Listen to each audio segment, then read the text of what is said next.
lahum darajatun 'inda rabbihim wa maghfiratu wa rizqun karim. Shadaqallahul azim. Pertama-tama dan yang paling utama, marilah kita panjatkan puja-puji beserta rasa syukur kita atas kehadiran Allah Subhanahu wa taala, yang mana atas berkat rahmat, taufik, hidayah serta inayahnya lah kita dapat berkumpul pada malam hari ini di tempat yang insya Allah penuh berkah. Salawat serta salam tak lupa kita haturkan kepada junjungan Nabi kita, Nabi Muhammad Sallallahu Alaihi Wasallam, beserta keluarga dan para sahabatnya yang setia mengikuti sunnah-sunnahnya hingga akhir zaman. Sebelumnya, Bapak dan Ibu Sintohara rekan dengan saya. Baiklah, terlebih dahulu saya akan memperkenalkan diri. Perkenalkan, nama saya Sania Cahya Rosyanti. Banyak ya? Perkenalkan, nama saya Sania Cahya Rosyanti. Saya berasal dari Kampung Betong, Desa Semata. Saya bersekolah di MTS Yasnam Samustida dan saya utusan dari Pondok Pesantren At-Tawassul. Sebelum saya menyampaikan kultur, yang terhormat pengurus Masjid Baitul Muslim Sangek Kelampai, yang terhormat pembina Pondok Pesantren At-Tawassul, serta para jamaah yang insya Allah dirahmati dan dimuliakan oleh Allah Subhanahu wa taala. Berdirinya saya di sini akan menyampaikan kultum yang berjudul Timbulnya Penyakit Hati. Ketahuilah, hati yang hidup dan hati yang bersih adalah salah satu kunci dari segala kebaikan. Sedangkan sebaliknya, hati yang gelap dan hati yang kotor adalah salah satu sumber dari segala kebinasaan. Perbuatan apapun yang kita lakukan yang berujung pada hal yang negatif, maka akan membuat hati kita menjadi tidak tenang dan akan menjadi semakin kotor.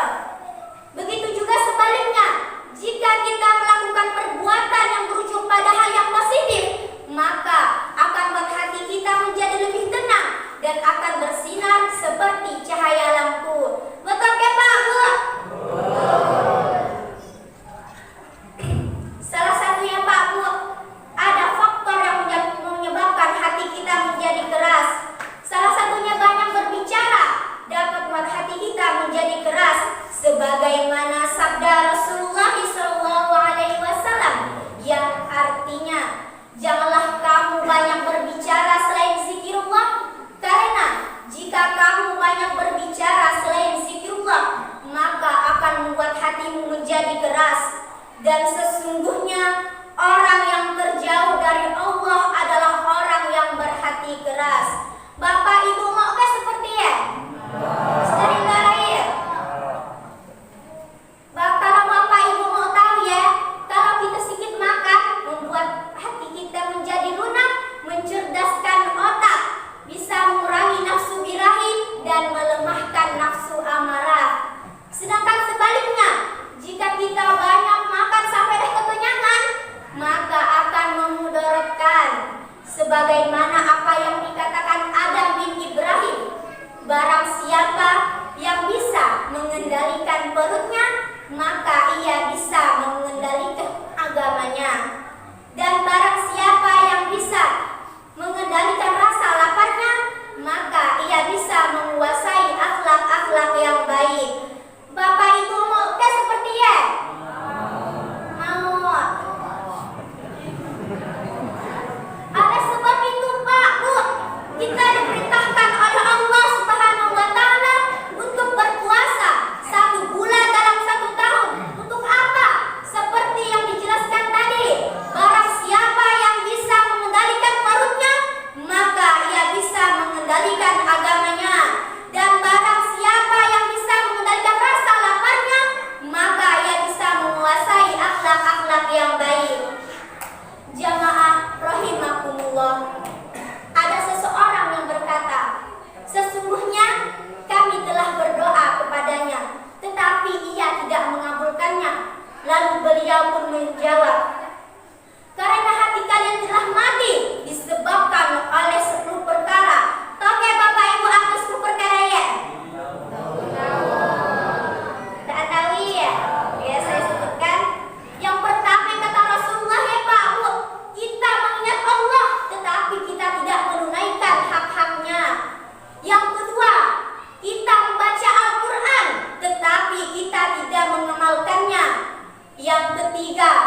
Ketujuh, kita mengaku bahwa kematian itu adalah hal yang nyata, tetapi kita tidak mempersiapkan diri untuk hal tersebut.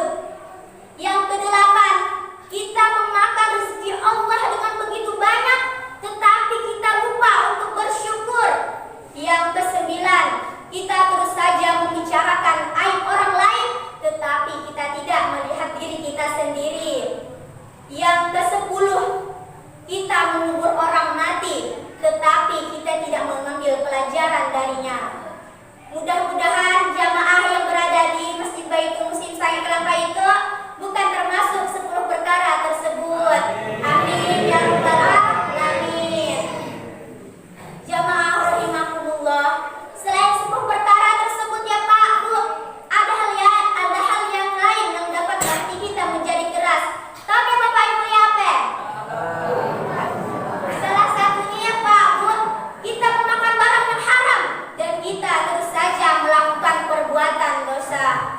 Sesungguhnya hati yang hidup dan hati yang bersinar adalah hati yang penuh dengan keimanan, penuh rasa cinta kepada Allah dan Rasul-Nya, dan selalu menjalankan apa yang diperintahkannya dan meninggalkan apa yang dilarangnya.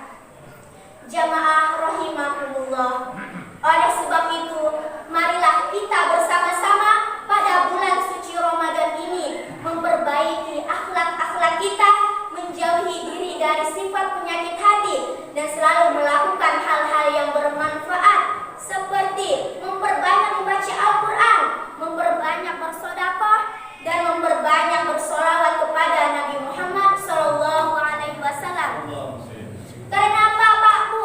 Kalau kita bersolawat kepada Nabi Muhammad 1 kali naknya, Allah bersolawat kepada kita 10 kali, menghapus 10 kesalahan kita dan menaikkan 10 derajat kita. Mau oke Bapak Ibu seperti ya? Oleh sebab itu Pak Bu, marilah kita sama-sama pada bulan suci Ramadan ini sering-sering bersolawat kepada Rasulullah dan juga sering-sering membaca Al-Quran. Sebelum saya menutup saya pada malam hari ini, terlebih dahulu kita bersolawat dulu ya, sama-sama. Sallallahu ala Muhammad, sallallahu alaihi wasallam, sallallahu ala Muhammad, sallallahu alaihi wasallam. Ya Nabi salam alaika, ya Rasul salam alaika, ya Habibi salam alaika, sholawatullah alaika. Demikian yang dapat saya sampaikan, kurang lebihnya saya mohon maaf, karena yang benar selalu datangnya dari Allah Subhanahu wa Ta'ala, dan yang salah datang dari kehilafan hamba, yaitu diri saya pribadi. Ihdinas siratal mustaqim,